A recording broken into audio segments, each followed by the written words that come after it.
जय श्री राम भक्तों। आज मैं आपको सुनाने जा रहा हूँ मार्कंडेय पुराण। श्री राम जी के पूर्वज राजा हरिश्चंद्र का चरित्र।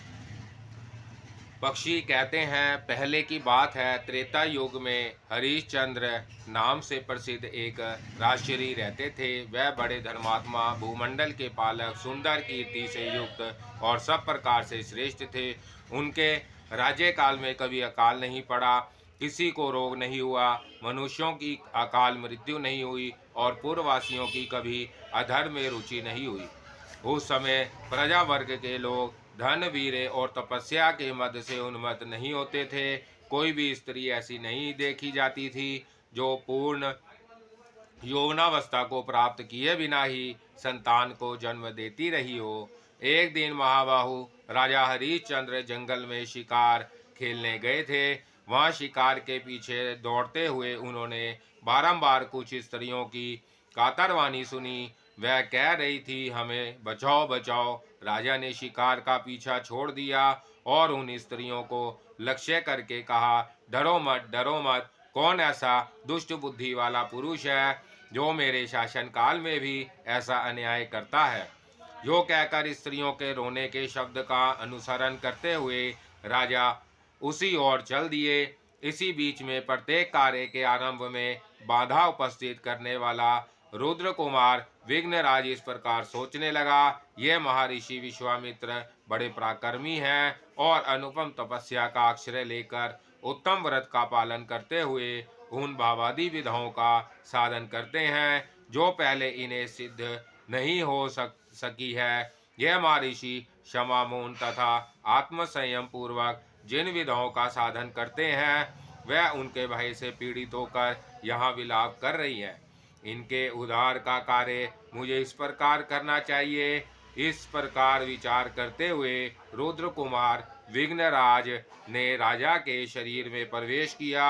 उनके आवेश से युक्त होने पर राजा ने क्रोधपूर्वक यह बात कही, यह कौन पापाचारी मनुष्य है जो कपड़े की गठरी में अग्नि को बांध रहा है?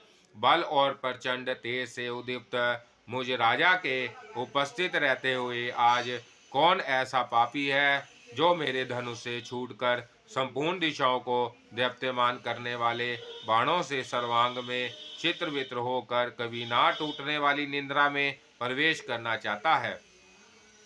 राजा की यह बात सुनकर तपस्वी विश्वामित्र कुपित हो उठे। उनके मन में क्रोध का उदय होते ही वह संपूर्ण विधाएं जो स्त्रियों के रूप में रो रही थी क्षण भर में अंतर्धान हो गई। तदंतर राजा ने उन तपस्या के भंडार महर्षि विश्वामित्र की ओर दृष्टिपात किया तो वह बड़े भयभीत हुए और सहसा पीपल के पत्ते की भांति थर थर कांपने लगे। इतने में विश्वामित्र बोल उठे, ओ दुरात्मा, खड़ा तो रह। तब राजा ने विनय पूर्वक मुनि के चरणों में प्रणाम किया और कहा, भगवान, यह मेरा धर्म था। प्रभु, इसे आप मेरा अपराध ना माने।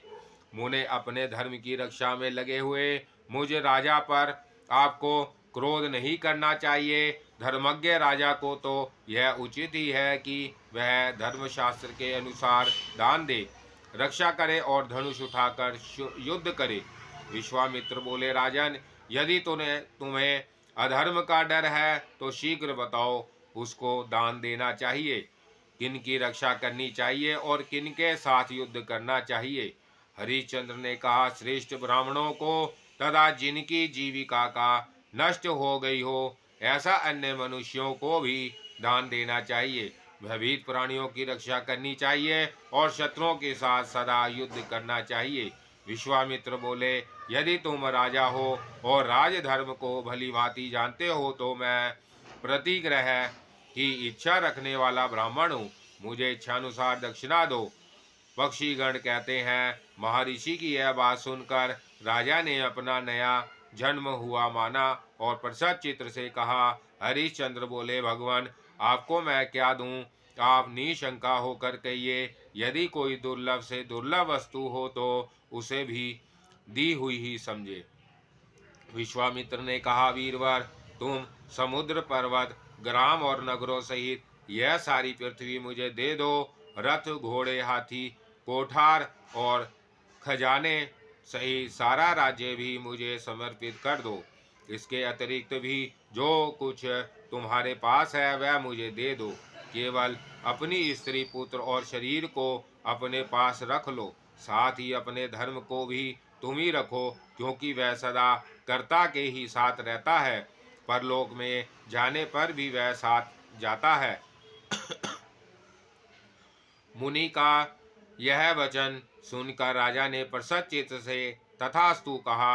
हाथ जोड़कर उनकी आज्ञा स्वीकार की। उस समय उनके मुख पर शोक या चिंता का कोई चिन्ह नहीं था।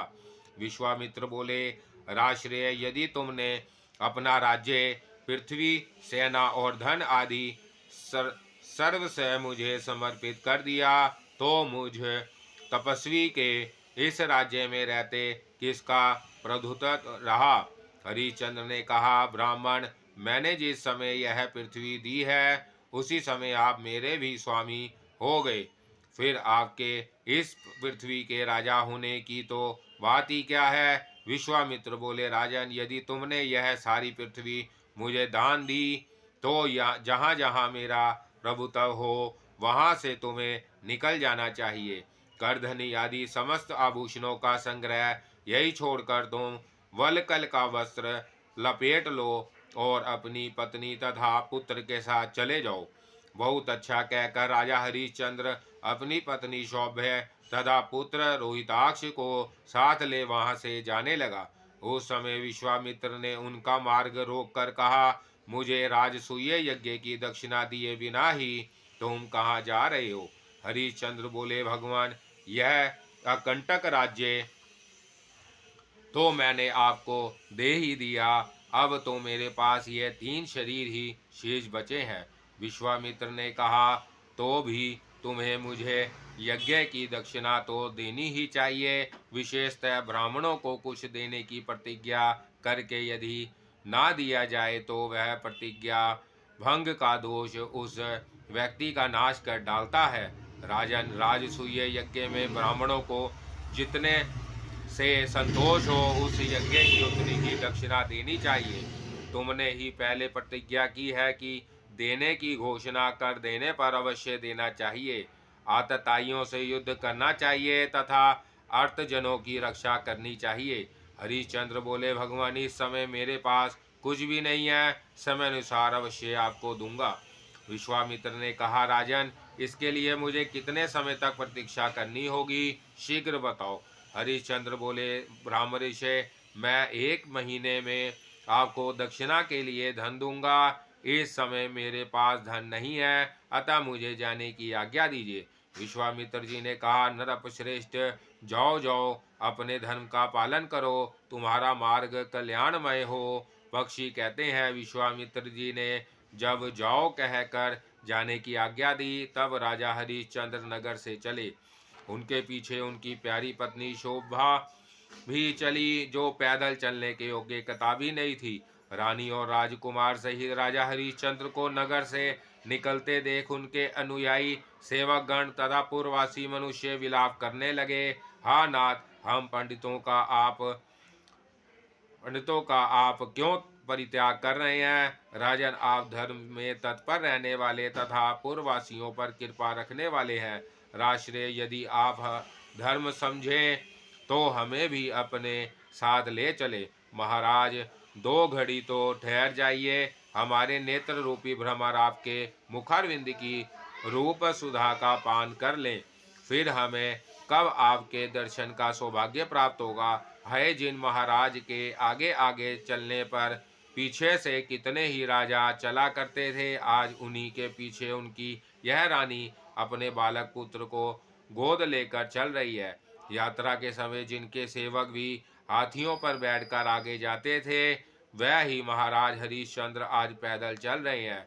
हाँ राजन, मनोहार बोहों, चिकनी त्वचा तथा ऊंची नसिका से सुशोभित आपका सुकुमार मुख मार्ग में धूलि से धूस एवं कलेह युक्त होकर ना जाने कैसी दशा को प्राप्त होगा। नरवश्रेय, ठहर जाइए, यहीं अपने धर्म का पालन कीजिए।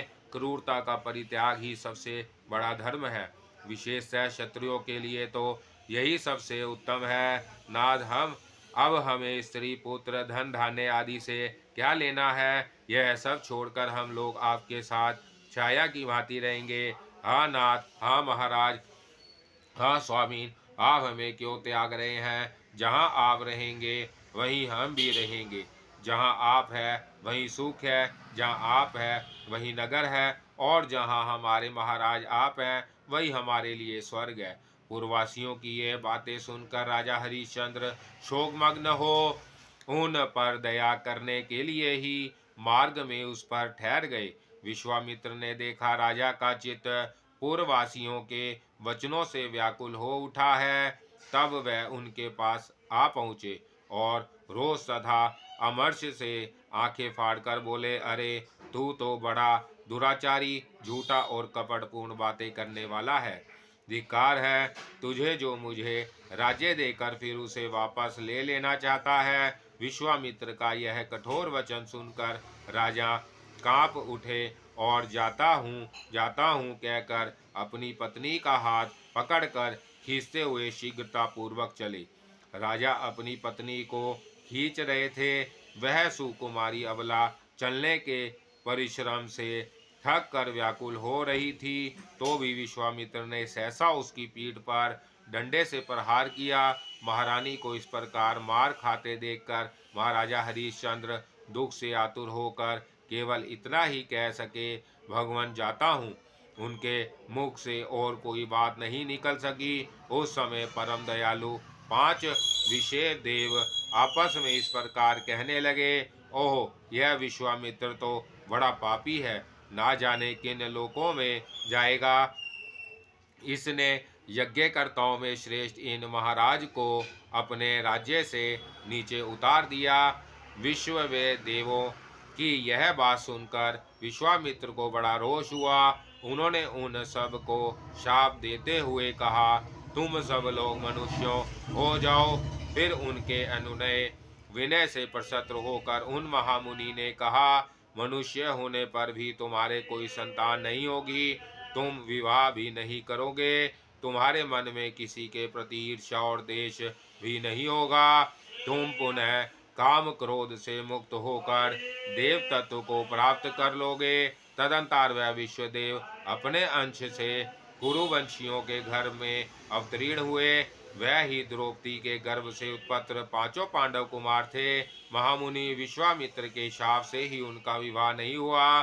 जैमिनी, इस प्रकार हमने पांडव कुमारों की कथा से संबंध रखने वाली बातें तुम्हें बतला दी। अब और क्या सुनना चाहते हो? जैमिनी बोले, आप लोगों ने क्रमशः मेरे प्रश्नों के उत्तर में ये सारी बातें बताई। अब मुझे हरिश्चंद्र की शेष कथा सुनने के लिए बड़ा कौतूहल हो रहा है। अहो, उन महात्मा ने बहुत बड़ा कष्ट उठाया। श्रेष्ठ पक्षियों, क्या उन्हें इस दुख के अनुरूप ही कोई सुख भी कभी प्राप्त हुआ? पक्षियों ने कहा, विश्वामित्र की बात सुनकर राजा दुखी हो धीरे धीरे आगे बढ़े। उनके पीछे नन्हे से पुत्र को गोद लिए रानी सौभ्य चल रही थी। दिव्य वाराणसीपुरी के पास पहुंचकर राजा ने विचार किया कि यह काशी मनुष्य की भोग्य भूमि नहीं है, इस पर केवल शून्य पानी भगवान शंकर का अधिकार है, अतः यह मेरे राज्य से बाहर है। ऐसा निश्चय करके दुख से पीड़ित हो उन्होंने अपनी अनुकूल पत्नी के साथ पैदल ही काशी में प्रवेश किया। पुरी में प्रवेश करते ही उन्हें महर्षि विश्वामित्र सामने खड़े दिखाई दिए। उन्हें उपस्थित देख राजा हरिश्चंद्र हाथ जोड़कर विनीत भाव से खड़े हो गए और बोले, मुने, यह मेरे प्राण, यह पुत्र और यह पत्नी यहाँ प्रस्तुत हैं। इनमें से जिसकी आपको आवश्यकता हो उसे उत्तम अर्घ के रूप में स्वीकार कीजिए, अथवा आप लोग यदि आपकी ओर कोई सेवा कर सके तो उसे उसके लिए भी आज्ञा दीजिए। विश्वामित्र बोले, महर्षि, आज 1 मास पूर्ण हो गया। यदि आपको अपनी बात का स्मरण हो तो मुझे राजसूय यज्ञ के लिए दक्षिणा दीजिए। हरिश्चंद्र ने कहा, तपोधन, आज ही महीना पूरा हो रहा है, उसमें आधा दिन शेष है। इतने समय तक और प्रतीक्षा कीजिए, अब अधिक देरी नहीं होगी। विश्वामित्र बोले, महाराज, ऐसा ही सही, मैं फिर आऊँगा। यदि आप मुझे दक्षिणा ना दोगे तो मैं तुम्हें शाप दे दूंगा। यूं कहकर विश्वामित्र चले गए। उस समय राजा इस चिंता में पड़े ही कि पहले स्वीकार की हुई दक्षिणा में इन्हें किस प्रकार दूं? क्या मैं अपने प्राण त्याग दूं? इस अकिंचन दशा में किधर जाऊं? यदि प्रतिज्ञा की हुई दक्षिणा दिए बिना ही मर जाऊं तो ब्राह्मण के धन का अपहरण करने के कारण परमात्मा समझ जाऊंगा और मुझे अधम से अधम कटी योनि में जन्म लेना पड़ेगा। अथवा यह दक्षिणा चुकाने के लिए अपने को बेचकर किसी की दास्ता स्वीकार कर लूं। बस अपने को बेचना ही ठीक है। राजा हरिश्चंद्र अत्यंत व्याकुल एवं दीन होकर नीचा मुंह किए जब इस प्रकार चिंता कर रहे थे, उस समय उनकी पत्नी ने नेत्रों से आंसू बहाते हुए गदगद वाणी में कहा, महाराज चिंता छोड़िए, अपने सत्य की रक्षा कीजिए। जो मनुष्य सत्य से विचलित होता है वह शमशान की भांति त्याग देने योग्य है। नरश्रेष्ठ पुरुष के लिए अपने सत्य की रक्षा से बढ़कर दूसरा कोई धर्म नहीं बतलाया गया है। जिसका वचन निरर्थक हो जाता है उसके अग्नि होम, स्वाध्याय तथा दान आदि संपूर्ण कर्म निष्फल हो जाते हैं। धर्मशास्त्रों में बुद्धिमान पुरुषों ने सत्य को ही संसार सागर से तारने के लिए सर्वोत्तम साधन बताया है। इसी प्रकार जिनका मन अपने वश में नहीं है, ऐसे पुरुषों को पतन के गर्त में गिराने के लिए असत्य को ही प्रधान करना बताया गया है। कृति नाम के राजा 7 अश्वमेध और एक राजसूय यज्ञ का अनुष्ठान करके भी एक ही बार असत्य बोलने के कारण स्वर्ग से गिर गए थे। महाराज मुझसे पुत्र का जन्म हो चुका है। इतना कहकर रानी सौभ्य फूट फूट कर रोने लगी। हरिश्चंद्र बोले, कल्याणी यह संताप छोड़ो और जो कुछ कहना चाहती थी उसे साफ साफ कहो। रानी ने कहा, महाराज मुझसे पुत्र का जन्म हो चुका है। श्रेष्ठ पुत्र स्त्री संग्रह का फल पुत्र ही बतलाते हैं। वह फल आपको मिल चुका है, अतः मुझी को बेचकर ब्राह्मण को दक्षिणा चुका दीजिए। महारानी का यह वचन सुनकर राजा हरिश्चंद्र मूर्छित हो गए। फिर होश में आने पर वह अत्यंत दुखी होकर विलाप करने लगे। कल्याणी यह महान दुख की बात है जो तुम मुझसे ऐसा कह रही हो। यूं कहकर नरश्रेष्ठ हरिश्चंद्र पृथ्वी पर गिर पड़े और मूर्छित हो गए। महाराज हरिश्चंद्र को पृथ्वी पर पड़ा देख रानी अत्यंत दुखी होकर बड़ी करुणा के साथ बोली, हाँ महाराज, यह किसका चीता हुआ अनिष्ट फल आपको प्राप्त हुआ। आप तो रंकु नामक मृग के रोए से बने हुए कोमल एवं चिकने वस्त्र पर शयन करने योग्य हैं, किंतु आज भूमि पर पड़े हैं। जिन्होंने करोड़ों से भी अधिक गोदान ब्राह्मणों को दान दिए हैं, वह ही है मेरे प्राणनाथ महाराज इस समय धरती पर सो रहे हैं। हाय कितने कष्ट की बात है। अरे ओ दुर्देव, इन महाराज ने तेरा क्या बिगाड़ा था जो इंद्र और भगवान विष्णु के तुल्य होकर भी यह यहाँ मूर्छित दशा में पड़े हैं। इतना कहकर सुंदरी सौभ्य पति के दुखों से असहाय बोझ से पीड़ित हो स्वयं भी गिरकर मूर्छित हो गई।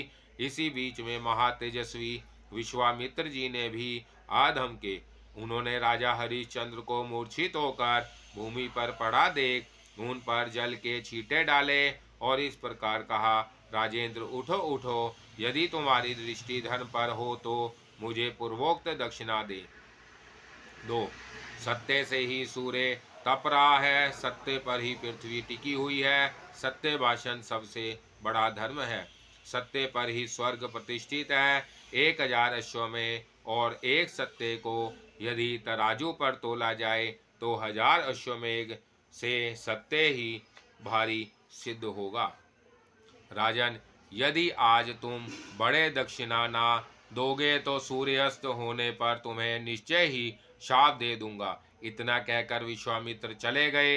इधर राजा हरिश्चंद्र उनके भय से व्याकुल हो उठे, सोचने लगे, हाय मैं अधम कहाँ भाग कर जाऊं।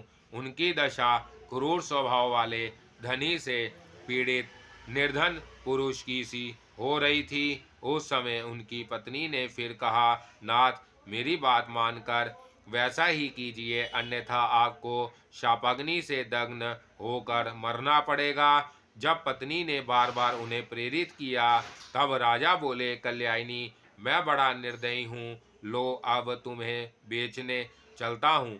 क्रूर से क्रूर मनुष्य भी जो कार्य नहीं कर सकते, वही आज मैं करूँगा। पत्नी से यो कहकर राजा व्याकुल चित्त से नगर में गए और नेत्रों में आंसू बहाते हुए गद कंठ से बोले। राजा ने कहा, ओ नागरिकों, तुम सब लोग मेरी बात सुनो। क्या तुम मेरा परिचय पूछ रहे हो? लो सुनो, मैं मनुष्य नहीं, अत्यंत क्रूर प्राणी हूँ, क्योंकि अपनी प्राण प्रिया पत्नी को यहाँ बेचने के लिए आया हूँ। यदि आप लोगों में से किसी को मेरी इस प्राणों से भी बढ़कर प्रतिमा पत्नी से दासी का काम लेने की आवश्यकता हो, तो वह शीघ्र बोले। इस असह्य दुख में भी जब तक मैं जीवन धारण किए हुए हूँ, तभी तक बात कर ले। तदंतर कोई बूढ़ा ब्राह्मण सामने आकर राजा से बोला, दासी को मेरे हवाले करो, मैं इसे धन देकर खरीदता हूँ। मेरे पास धन बहुत है और मेरी प्यारी पत्नी अत्यंत सुकुमारी है। वह घर के कामकाज नहीं कर सकती, इसलिए यह दासी मुझे दे दो। तुम अपनी इस पत्नी की कार्य दक्षता, अवस्था, रूप और स्वभाव के अनुरूप यह धन लो और इसे मेरे हवाले करो। ब्राह्मण के ऐसा कहने पर राजा हरिश्चंद्र का हृदय दुख से विदीर्ण हो गया। वह उसे कोई उत्तर ना दे सके। तब उस ब्राह्मण ने राजा के वल के वस्त्र में उस धन को अच्छी तरह बांध दिया और उनकी पत्नी को खींचकर वह अपने साथ ले चला। माता को इस दशा में देखकर बालक रोहिताक्ष रो उठा और हाथ से उसका वस्त्र पकड़कर अपनी ओर खींचने लगा। उस समय रानी ने अपने पुत्र से कहा, बेटा आओ, जी भर कर देख लो, तुम्हारी माता अब दासी हो गई। तुम राजपुत्र हो, मेरा स्पर्श ना करो। अब मैं तुम्हारे स्पर्श करने योग्य ना रही। फिर सहसा अपनी माता को खींचकर ले जाते हुए देख बालक रोहिताक्ष माँ माँ कहकर रोता हुआ दौड़ा। उस समय उसके नेत्रों में आंसू बह रहे थे। जब बालक पास आया, तब उस बालक ब्राह्मण ने क्रोध में भरकर उसे लात से मारा, तो भी उसने अपनी माँ को नहीं छोड़ा, केवल माई माई कहकर विकलता रहा। तब रानी ने ब्राह्मण से कहा, स्वामिन, आप मुझ पर कृपा कीजिए, इस बालक को भी खरीद लीजिए। यद्यपि आपने मुझे खरीद लिया है, तथापि इस बालक के बिना मैं आपके कार्य को अच्छी तरह नहीं कर सकती। मैं बड़ी अभागिनी हूँ। आप मुझ पर दया करके प्रसन्न हो और बछड़े से गाय की तरह इस बालक से मुझे मिलाइए। ब्राह्मण बोला, राजन, यह धन लो और इस बालक को भी मेरे हवाले करो। जो कहकर उसने पूर्ववत राजा के उत्तरीय खंड में वह धन बांध दिया और बालक को उसकी माता के साथ लेकर चल दिया। इस प्रकार पत्नी और पुत्र को ले जाते देख राजा हरिश्चंद्र अत्यंत दुख से कातर हो गए और विलाप करने लगे। हाय, पहले जिसे वायु, सूर्य, चंद्रमा तथा बाहरी लोग कभी नहीं देख पाते थे, वही मेरी पत्नी आज दासी बन गई। जिसके हाथों की उंगलियां अत्यंत सुकुमारी है, वह सूर्यवश में उत्पन्न मेरा बालक आज बेच दिया गया। हाँ प्रिय, हाँ पुत्र, हाँ वत्स, मुझ नीच के अन्याय से तुम्हें देवाधीन दशा को प्राप्त होना पड़ा, फिर भी मेरी मृत्यु नहीं होती, मुझे धिक्कार है। राजा हरिश्चंद्र इस प्रकार विलाप कर रहे थे। इतने में ही वह ब्राह्मण उन दोनों को साथ ले ऊंचे ऊंचे वृक्ष और ग्रह आदि की ओट में छिप गया। वह बड़ी शीघ्रता से चल रहा था। तदंतर विश्वामित्र ने वहां पहुंचकर राजा से धन मांगा। हरिश्चंद्र ने भी वह धन उन्हें समर्पित कर दिया। पत्नी और पुत्र को बेचने से प्राप्त हुए उस धन को थोड़ा देखकर कोशिश मुनि ने शोकाकुल राजा से कुपित होकर कहा, क्षत्रिय धम, क्या तू इसी को मेरे यज्ञ के अनुरूप दक्षिणा मानता है? यदि ऐसी बात है तो मेरे महान बल को देख, अपनी भली भांति की हुई तपस्या का, निर्मल ब्राह्मणत्व का, उग्र प्रभाव का तथा विशुद्ध स्वभाव स्वाध्याय का बल तुझे दिखाता हूँ। हरिश्चंद्र ने कहा, भगवान कुछ काल और प्रतीक्षा कीजिए, और भी दक्षिणा दूंगा, इस समय नहीं है। मेरी पत्नी और पुत्र बिक चुके हैं। विश्वामित्र ने कहा, राजन, दिन का चौथा भाग शेष है, इतने ही समय तक मुझे प्रतीक्षा करनी है। बस इसके उत्तर में तुम्हें कुछ कहने की आवश्यकता नहीं है। राजा हरिश्चंद्र ने इस प्रकार निर्दयता पूर्वक निष्ठुर वचन कहकर और उस धन को लेकर कोप में भरे हुए विश्वामित्र तुरंत वहां से चल दिए। उनके जाने पर राजा भय और शोक के समुद्र में डूब गए। उन्होंने सब प्रकार विचार करके अपना कर्तव्य निश्चित किया और नीचा मुंह करके आवाज लगाई, जो मनुष्य मुझे धन से खरीद कर दास का काम लेना चाहता हो, वह सूर्य के रहते रहते शीघ्र ही बोले।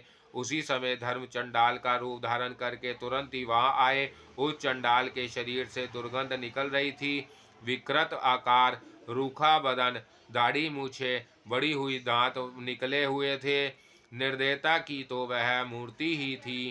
काला रंग, लंबा पेट, पीलापन लिए हुए, रूखे नेत्र और कठोर वाणी, यही उसकी दुलिया थी। उसने झुंड के झुंड पक्षियों को पकड़ रखा था। मुर्दों पर चढ़ी हुई मालाओं से वह अलंकृत था। उसने एक हाथ में खोपड़ी और दूसरे में लाठी ले रखी थी। उसका मुंह बहुत बड़ा था। वह देखने में भयानक तथा बारंबार बहुत बकवाद करने वाला था। कुत्तों से घिरे होने के कारण उसकी भयंकरता और भी बढ़ गई थी। चंडाल बोला, मुझे तुम्हारी आवश्यकता है। तुम शीघ्र ही अपनी कीमत बताओ, थोड़े अथवा बहुत, जितने धन से तुम प्राप्त हो सको उसे कहो। चंडाल की दृष्टि से क्रूरता टपक रही थी। वह बड़ी निष्ठुरता के साथ बातें करता था। देखने से अत्यंत दुराचारी प्रतीत होता था। इस रूप में उसे देखकर राजा ने पूछा, तू कौन है? चंडाल ने कहा, मैं चंडाल हूँ। इस श्रेष्ठ नगरी में मुझे सब लोग प्रवीण के नाम से पुकारते हैं। मैं वध्य मनुष्यों का वध करने वाला और मुर्दों का वस्त्र लेने वाला प्रसिद्ध हूँ। हरिश्चंद्र बोले, मैं चंडाल का दास होना नहीं चाहता। वह बहुत ही निंदित कर्म है। शापाग्नि से जल मरना अच्छा, किंतु चंडाल के अधीन होना कदापि अच्छा नहीं है। वह इस प्रकार कह ही रहे थे कि महान तपस्वी विश्वामित्र मुनि आ पहुँचे और क्रोध एवं अमर्ष से आंखें फाड़कर राजा से बोले, यह चंडाल तुम्हें बहुत सा धन देने के लिए उपस्थित है। उसे ग्रहण करके मुझे यज्ञ की पूरी दक्षिणा क्यों नहीं देते? यदि तुम चंडाल के हाथ अपने को बेचकर उससे मिला हुआ धन मुझे नहीं दोगे तो मैं निसंदेह तुम्हें शाप दे दूंगा। हरिश्चंद्र ने कहा, ब्रह्म ऋषि, मैं आपका दास हूँ, दुखी हूँ, भयभीत हूँ और विशेषतः आपका भक्त हूँ। आप मुझ पर कृपा करें। चंडाल का संपर्क बड़ा ही निर्दयी निंदनीय है। मुनि श्रेष्ठ, शेष धन के बदले में आपका ही सब कार्य करने वाला, आपके अधीन रहने वाला तथा आपकी इच्छा के अनुसार चलने वाला दास बनकर रहूंगा।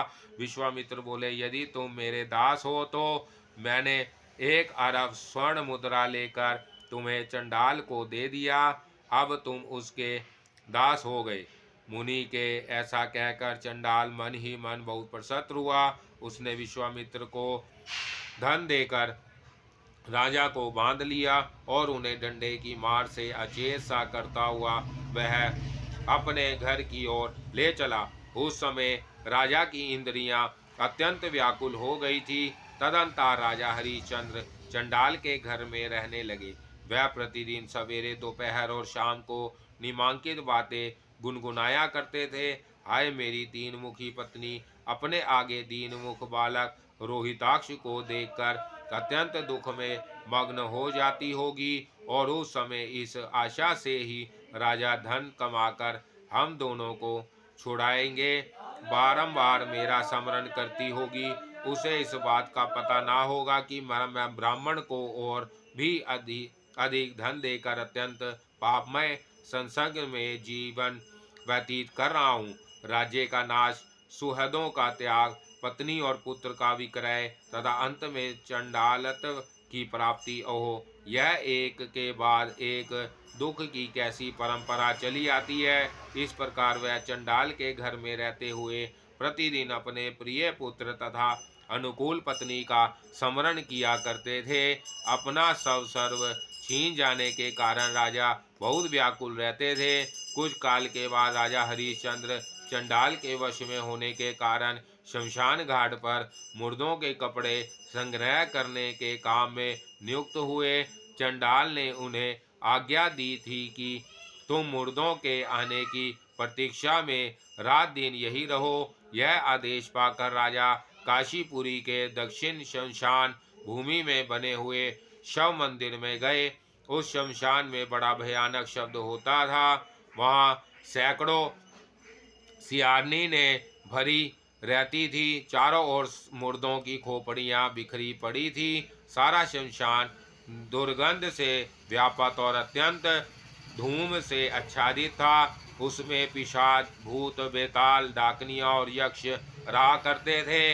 गिद्धों और गीदड़ों से भी वह स्थान भरा रहता था। झुंड के झुंड कुत्ते उसे घेरे रहते थे। यत्र तत्र हड्डियों के ढेर लगे हुए थे। सब ओर से बड़ी दुर्गंध आती थी। अनेकों मृत व्यक्तियों के बंधु बांधवों के कारण क्रंदन से वह शमशान भूमि बड़ी ही भयानक और कोलाहल पूर्ण रहती थी। हाँ पुत्र, हाँ मित्र, हाँ बंधु, हाँ बंधु, हाँ भ्राता, हाँ वत्स, हाँ प्रियतम, हाँ पतिदेव, हाय बहन, हाय माता, हाय मामा, हाँ पितामह, हाँ मातामह, हाँ पिताजी, हाँ पौत्र, हाँ बांधव, तुम कहाँ चले गए, लौट आओ। इस प्रकार विलाप करने वालों की क्रूरतापूर्ण ध्वनि वहाँ जोर जोर से सुनाई पड़ती थी। ऐसी भूमि में निवास करने के कारण राजा ने रात में सो पाते थे, ना दिन में बारंबार हाहाकार करते रहते थे। इस प्रकार उनके 12 महीने 100 वर्षों के समान बीते। अंत में राजा ने दुखित होकर देवताओं की शरण ली और कहा, महान धर्म को नमस्कार है, जो सचनाथ स्वरूप संपूर्ण जगत की सृष्टि करने वाले विधाता परात पर ब्रह्मा, शुद्ध पुराण पुरुष एवं अविनाशी हैं, उन भगवान विष्णु को नमस्कार है। देव गुरु बृहस्पति, तुम्हें नमस्कार है। इंद्र को भी नमस्कार है। यों कहकर राजा पुनः चंडाल के कार्य में लग गए। तदंतर महाराज हरिश्चंद्र की पत्नी शौभ्य सांप के काटने से मरे हुए अपने बालक को गोद में उठाए विलाप करती हुई शमशान भूमि में आई। वह बार बार यही कहती थी, हाँ वत्स, हाँ पुत्र, हाँ शिशो। उसका शरीर अत्यंत दुर्लभ हो गया था। कांति मलिन पड़ गई थी। मन बेचैन था। सिर के बालों में धूल जम